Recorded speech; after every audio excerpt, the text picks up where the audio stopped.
اعوذ باللہ من الشیطان الرجیم بسم اللہ الرحمن الرحیم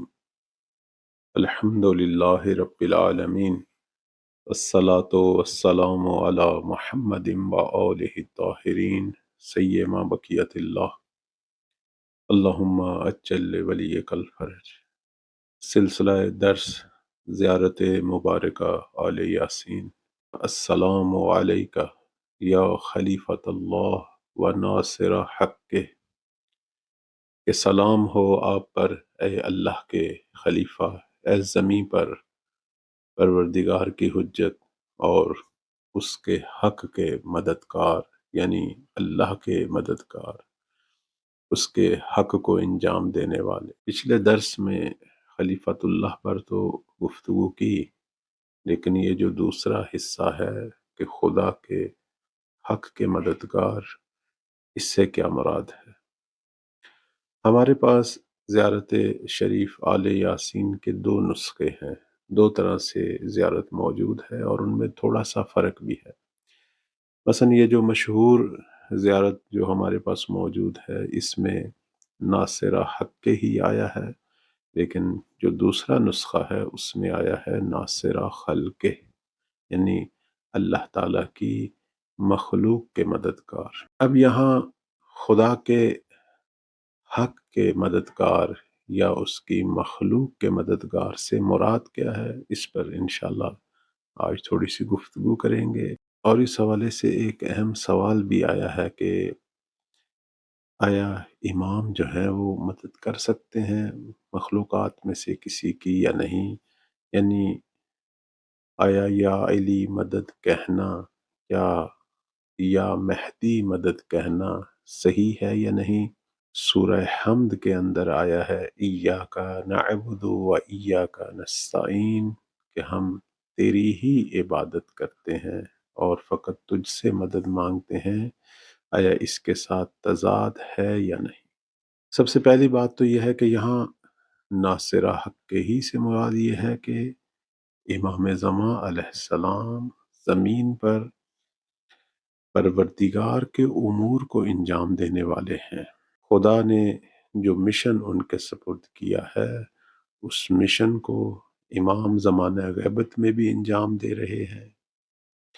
اور جب ظہور فرمائیں گے تو اس وقت بھی وہ لوگ جو باطل پر ہیں یا جو مشرک ہیں یا جو ظلم کرنے والے ہیں، ان کے ساتھ جنگ کریں گے اور ان کے ظلم کو زمین سے ختم کریں گے، اور پوری دنیا پر جو ہے وہ حق کو اجرا کریں گے۔ اور اس زمانے میں دین اسلام جو اللہ کا پسندیدہ دین ہے اور آخری دین ہے، اسے حکم خدا سے پوری دنیا پر نافذ کریں گے۔ اب امام کی جو جنگ ہے وہ کن سے ہوگی؟ یقیناً جتنے بھی اللہ کے دشمن ہیں،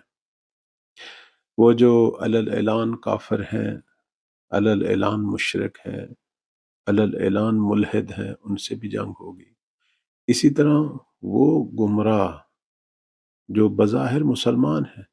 لیکن ان کے عقائد شرک آلود ہیں، جیسے ہم دیکھتے ہیں کہ بعض مسلمان ٹائپ لوگ یا مکاتب یا فرقے خدا کو انسانی جسم کی مانند سمجھتے ہیں، اور اس حوالے سے ان کا عقیدہ ہے، ہم جانتے ہیں یہ کون لوگ ہیں۔ ان کو بھی ہدایت دیں گے، ان کے عقائد کی اصلاح کریں گے، لیکن اگر یہ لوگ حق کو قبول نہیں کریں گے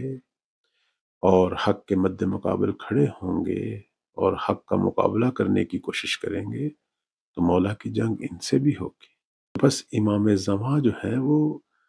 خدا کے مددگار ہیں زمین پر، اس لیے ہماری بعض روایات یہ کہتی ہیں کہ واقع غدیر سے پہلے 2 شہادتین کافی تھیں، یعنی خدا کی گواہی اور اس کے پیغمبر کی، لیکن جب امامت کا، ولایت کا، خلافت کا اور زمین پر قیامت تک حجت خدا کے تسلسل کا اعلان ہوا، چونکہ واقع غدیر میں پیغمبر اسلام صلی اللہ علیہ وآلہ وسلم نے صرف امام علی علیہ السلام کی امامت کا اعلان نہیں کیا، بلکہ ان کے بعد باقی 11 جانشینوں کا بھی ذکر کیا، اور آخری جانشین جو کہ امام مہدی علیہ السلام ہیں، ان پر تو تقریباً 22-23 کے قریب پیغمبر اسلام کے جملے ہیں، ان کا تو بہت زیادہ ذکر ہوا ہے۔ تو اس کے اندر تا قیامت آنے والے خلفاء کا ذکر ہے۔ تو اب واقع غدیر کے بعد، اعلان غدیر کے بعد، اعلان امامت اور ولایت کے بعد، عقائد کے لیے 2 شہادتیں کافی نہیں ہیں۔ اب اسلام اور ایمان کا دائرہ پہلے سے ذرا تنگ ہو گیا۔ اب وہی شخص حقیقی معنوں میں مسلمان ہے اور مومن ہے جو اللہ کی شہادت بھی دیتا ہے اور اس کے رسول کی اور زمانے کے امام اور ولی کی شہادت دیتا ہے، جو کہ اس وقت خلیفۃ اللہ ہیں اور ناصر حق کے پروردگار ہیں، خدا کے زمین پر مددگار ہیں۔ وہ جو دوسری زیارت ذکر ہوئی ہے، یعنی دوسرا جو متن اور مضمون ذکر ہوا ہے، جس کے اندر یہ آیا ہے کہ ناصرہ خلق ہی، کہ امام زمان علیہ السلام اللہ کی مخلوق کے مددگار ہیں، یعنی اس وقت زمانہ غیبت میں لوگوں کے لیے مشکل کشا ہے، ان کے مسائل میں ان کی مدد کرتے ہیں۔ جب بھی کوئی پکارتا ہے یا صاحب الزمان ادرکنی، مولا اس کی مدد فرماتے ہیں۔ بلکہ اگر کوئی یا علی مدد بھی کہتا ہے تو وہ اس وقت زمانے کا جو علی ہے، جو اس علی کا پوتا ہے اور ان کی نسل سے ہے، وہ علی بن کر ان کی مدد کرتے ہیں، اور جب ظہور فرمائیں گے اس وقت زمین کو عدل و انصاف سے بھریں گے، لوگوں کی ساری مصیبتیں، سارے درد دور کریں گے۔ اس وقت وہ پروردگار کی مخلوق کے زمین پر تنہا ترین مددگار ہوں گے، جو حجت خدا کی شکل میں لوگوں کے سارے رنج اور غم دور کریں گے۔ تمام مخلوقات اس زمانے میں چین، سکون، آسائش کا دور دیکھیں گی، اور زمین اسی طرح عدل سے بھرے گی اور ظلم سے خالی ہوگی، جس طرح کہ ان کے جد بزرگوار یعنی رسول گرامی اسلام صلی اللہ علیہ وآلہ وسلم نے بشارت دی تھی۔ اب یہاں جو ہے ایک سوال جو سامنے آیا، وہ یہ کہ یہ جو ہم کہتے ہیں یا علی مدد، یہ صحیح ہے یا نہیں؟ اور آج کل ہمارے بعض شیعہ لوگوں کے اندر بھی یہ بحث چل پڑی، البتہ اس میں مد مقابل جو فریق اور مکتب ہے، ان کے اندر جو شرارتی لوگ ہیں، وہ اس طرح کی باتیں زیادہ کرتے ہیں، حالانکہ حقیقت انہیں بھی معلوم ہے، لیکن تنگ کرنے کے لیے، لوگوں کو گمراہ کرنے کے لیے یہ ساری باتیں کی جاتی ہیں۔ مثلا وہ کہتے ہیں کہ دیکھیں سورہ حمد میں اللہ تعالیٰ یہ فرما رہا ہے کہ ایاک نعبد و ایاک نستعین، کہ ہم تیری ہی عبادت کرتے ہیں اور تجھ سے ہی مدد مانگتے ہیں۔ تو اللہ تعالیٰ نے عبادت اور مدد کے لیے فقط اور فقط اپنے آپ کو بیان کیا ہے۔ اب اگر خدا کے علاوہ کسی اور سے ہم مدد طلب کریں تو یہ شرک ہے، لہٰذا یہ جو شیعہ کہتے ہیں یا علی مدد، یہ بھی شرک ہے۔ اب اس کا ایک سادہ سا اور واضح سا جو جواب ہے وہ یہ ہے کہ اگر خدا خود کہے کہ فلاں سے مدد طلب کرو تو پھر آپ کیا کہیں گے؟ یعنی اگر خدا کے کہے ہوئے کے مطابق وہ مدد طلب کرے گا تو پھر بھی وہ شرک ہے۔ اصلاً شرک کسی سے مدد مانگنا ہے۔ اگر شرک کسی سے مدد مانگنا ہے تو پھر دنیا میں کوئی بھی نہیں بچے گا، چونکہ سب لوگ معمولاً ایک دوسرے سے مدد لیتے ہیں۔ کوئی ہے جو دنیا میں تنہا زندگی گزار سکے بغیر کسی کی مدد کے؟ بلکہ اللہ جو ہے وہ بھی نبیوں، رسولوں اور اماموں کی مدد سے اپنے دین کو پھیلاتا ہے، اپنی دعوت سب تک پہنچاتا ہے۔ بلکہ خدا خود مدد مانگتا ہے، جیسے احادیث میں آیا ہے کہ پروردگار جو ہے وہ روز محشر کہے گا کہ اے میرے بندے، میری مشکل میں تم نے میری مدد کیوں نہیں کی؟ تو وہ حیران ہوگا کہ تو رب ہے۔ پھر پروردگار اشارہ کرے گا کہ فلاں مومن جو تیرا ہمسایہ تھا مشکلات میں پڑا تھا، تو نے اس کی مدد نہیں کی۔ یعنی یہاں خدا جو ہے ایک مشکل میں پڑے ہوئے مومن کی جگہ پہ اپنے آپ کو بیان کر رہا ہے، گویا اس کی مدد کرنا گویا اللہ کی مدد ہے۔ جیسے یہاں ہم نے کہا کہ امام جو ہے وہ اللہ کی مخلوق کی مدد کرتے ہیں، یعنی خدا کی مدد کرتے ہیں، یا امام جو ہے وہ ناصر حق کے ہی ہیں، یعنی خدا کے امور کو انجام دینے والے ہیں۔ پروردگار نے سورہ مائدہ میں آیت نمبر 35 میں خود فرمایا، یا ایھا الذین آمنوا اتقوا اللہ، اے ایمان والو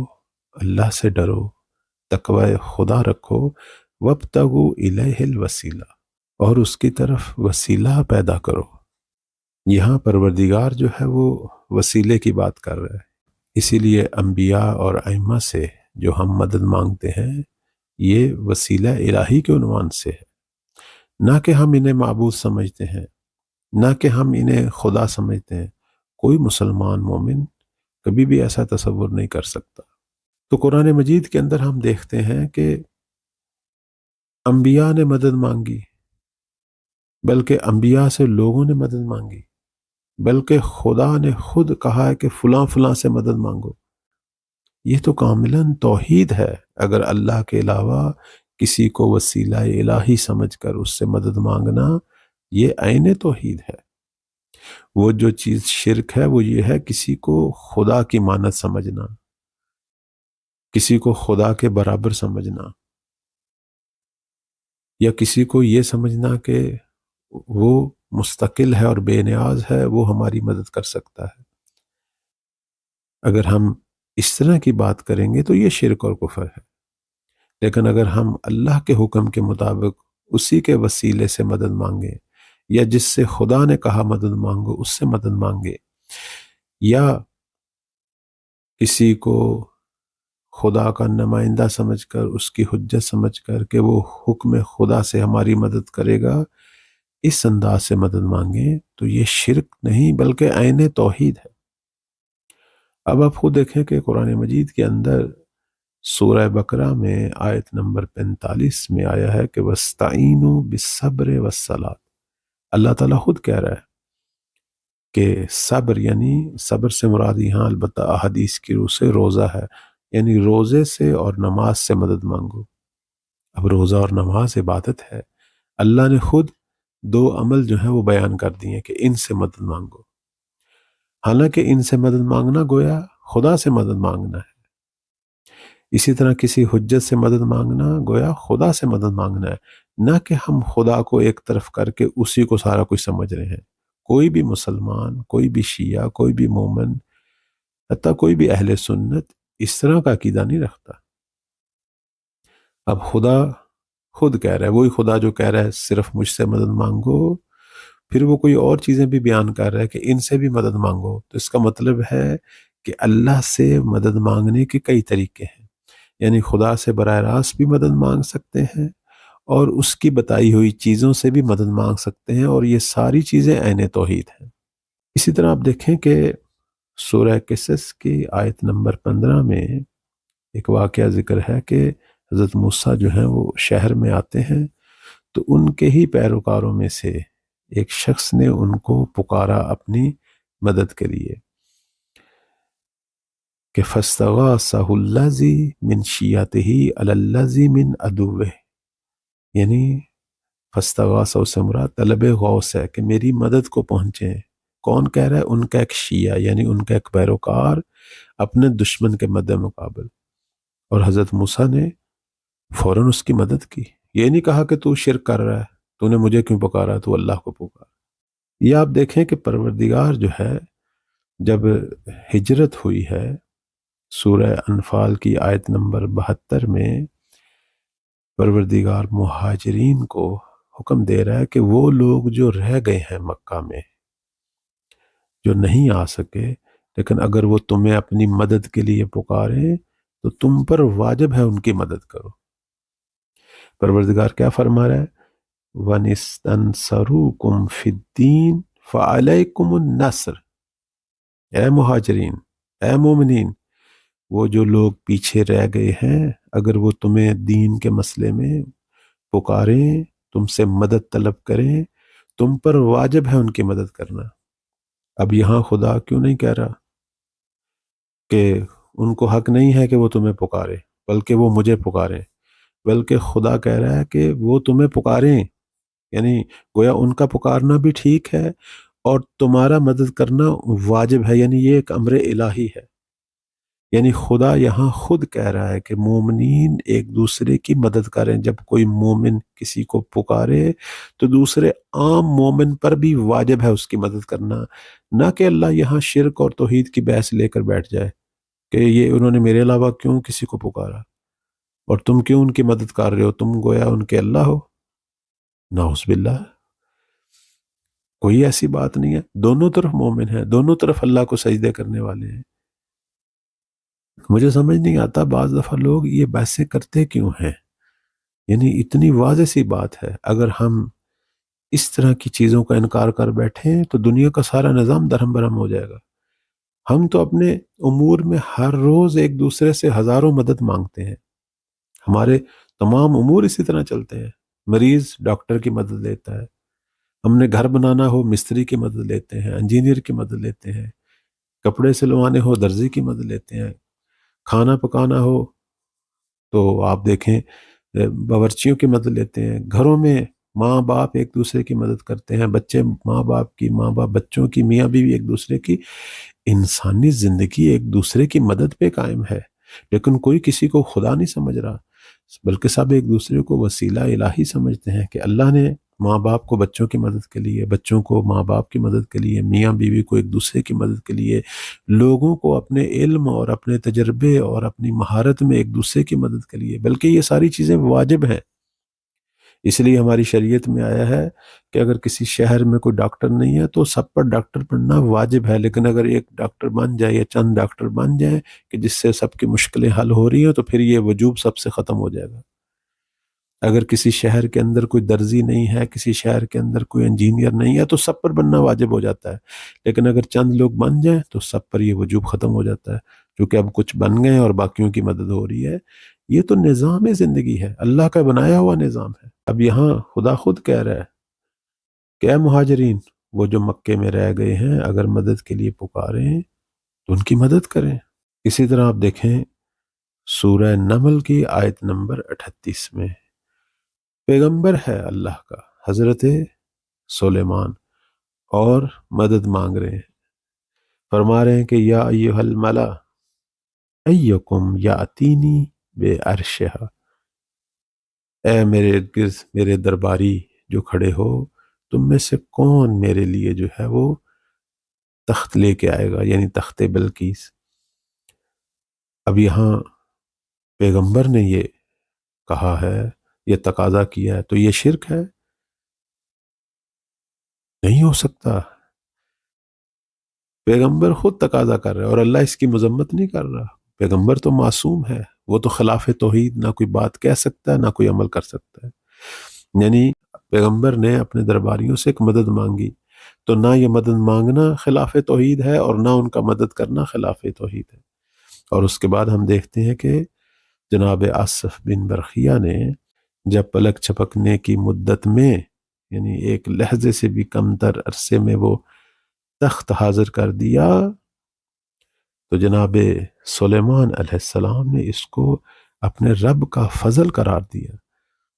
انہوں نے یہ نہیں کہا کہ آصف نے اپنی ہی طاقت سے یہ حاضر کیا ہے، بلکہ کہا یہ میرے رب کا فضل ہے۔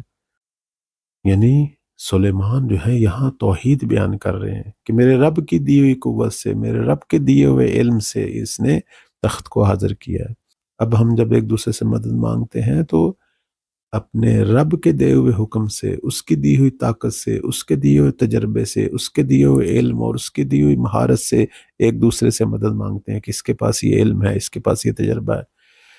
جب ہم مولا علی سے یا امام مہدی علیہ السلام سے مدد مانگتے ہیں تو رب کے دیے ہوئے حکم سے کہ یہ وسیلہ ہے پروردگار کی طرف، ان سے توسل کیا جا سکتا ہے، اور ان کے پاس جو علم ہے اور جو طاقت ہے وہ اللہ کی دی ہوئی ہے، اللہ نے ان کو ہمارے امور کے لیے بھیجا ہوا ہے، اس عنوان سے مدد مانگتے ہیں، نہ کہ کوئی انہیں خدا سمجھتا ہے، نہ کہ کوئی انہیں رب کے برابر کھڑا کرتا ہے۔ تو توحید اور شرک کے اندر ایک فرق ہے، وہ فرق یہ ہے کہ جہاں ہماری نیت یہ ہو کہ یہ رب کی طرح کا ایک رب ہے، اس کی طرح کی طاقتیں رکھتا ہے، اور یہ اس کی ذاتی ہے ساری طاقتیں، اور اس سے مدد لی جا سکتی ہے، یہ خلاف توحید ہے اور یہی شرک ہے۔ لیکن اگر ہم کہیں نہیں، یہ رب کا ایک بندہ ہے اور رب نے اس کو یہ علم دیا ہے، یہ مہارت دی ہے، یہ طاقتیں دی ہے، یہ منصب دیا ہے، اور اس نے حکم دیا ہے کہ ایک دوسرے سے مدد لے سکتے ہیں، تو پھر یہ مدد جو ہے خلاف توحید نہیں ہے۔ اور یہ جو حجج الہی ہیں، یہ تو اللہ تعالیٰ کی طرف سے منسوب ہی اسی لیے ہیں کہ لوگوں کے امور میں ان کی مدد کریں، ان کو ہدایت دیں، ان کو گمراہیوں سے نکالیں، ان کی مشکلوں میں ان کے لیے دعا کریں، اس کے علاوہ ان کے تمام امور میں ان کے مددگار بنیں، روحانی مددگار بنے، مادی مددگار بنے، اور ان کی جو مدد ہوتی ہے وہ الہی طاقت ہی ہوتی ہے، خدا کے دیے ہوئے منصب، خدا کی دی ہوئی طاقت، خدا کے دیے ہوئے علم سے مدد کرتے ہیں۔ تو یہ عین توحید ہے، اور قرآن کے اندر اتنی مثالیں ہیں کہ اللہ جو ہے وہ ایک جگہ اپنے آپ کو پیش کر رہا ہے اور دوسری جگہ کتنی ہی ہستیوں کو، اور پھر خدا نے جو عمومی طور پر حکم دیا ہے کہ تمام مومنین ایک دوسرے کی مدد کریں نیک کاموں میں، تعاونوا علی البر، کہ جتنے بھی نیک کام ہیں اس میں آپ ایک دوسرے کی مدد کر سکتے ہیں۔ بس اس سے ہم کیا نتیجہ لیں گے؟ اس سے نتیجہ یہ لیں گے کہ اگر کوئی کسی کو رب کے مقام پر کھڑا کر کے اس سے مدد لے تو یہ شرک ہے، لیکن اگر کوئی کسی کو رب کا عبد یا اس کا خلیفہ یا اس کی حجت سمجھ کر اس سے اپنے امور میں مدد مانگے اور اسے معبود نہ مانے اور نہ اسے مستقل مانے، نہ اسے بے نیاز مانے، تو یہ عین توحید ہے، چونکہ اس کی مثالیں خود قرآن مجید میں ہیں۔ اور اگر انسان ایک دوسرے کی مدد نہ مانگے تو انسانوں کا پورا نظام دھرم برہم ہو جائے گا، اور اگر حجت خدا سے ایسے ہی خالی مدد مانگنا شرک ہے تو ہماری اپنی پوری زندگی دشوار ہو جائے گی، ہم اصلا زندگی کر ہی نہیں سکتے، چونکہ ہم ایک دوسرے کی مدد کے بغیر رہ نہیں سکتے۔ جب ایک دوسرے سے مدد لینا جائز ہے تو حجت خدا سے تو بدرجہ اولا مدد لینا جائز ہے، اور یہ حکم خدا بھی ہے۔ تو یہ بسا اوقات اس طرح کی بحثیں جو ہیں وہ عمدن لوگوں کے ذہنوں کو مشوش کرنے کے لیے، خام خواہ انہیں پریشان کرنے کے لیے کی جاتی ہیں۔ کوئی بھی کسی سے مدد مانگتے ہوئے، حتیٰ کسی نبی یا امام سے مدد مانگتے ہوئے، اسے خدا نہیں سمجھتا، اسے اللہ کا عبد ہی سمجھتا ہے، اور اس کے پاس جو اللہ کی دی ہوئی طاقتیں ہیں اور خدا نے جو اجازت دی ہے اس کو سامنے رکھتے ہوئے اسے اپنا وسیلہ بناتا ہے۔ والسلام علیکم ورحمۃ اللہ۔